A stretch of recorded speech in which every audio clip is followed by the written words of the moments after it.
Hey there, Tama here, and today's tech tip is on the Eyedropper color picker, which is up here. It is an extension, and I can do another video on extensions because it makes life a lot easier. But anyway, on the color picker, let's say I can't find a particular hex code.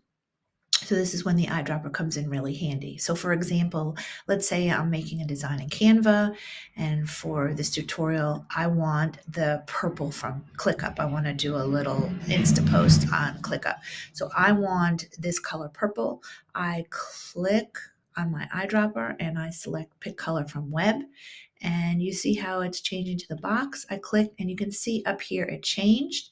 And if I select it, it gives me the hex code. I just copy, Command C, and I go here and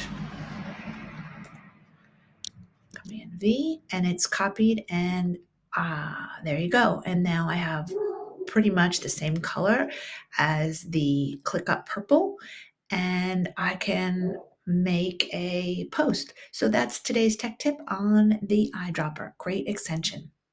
Have a great day.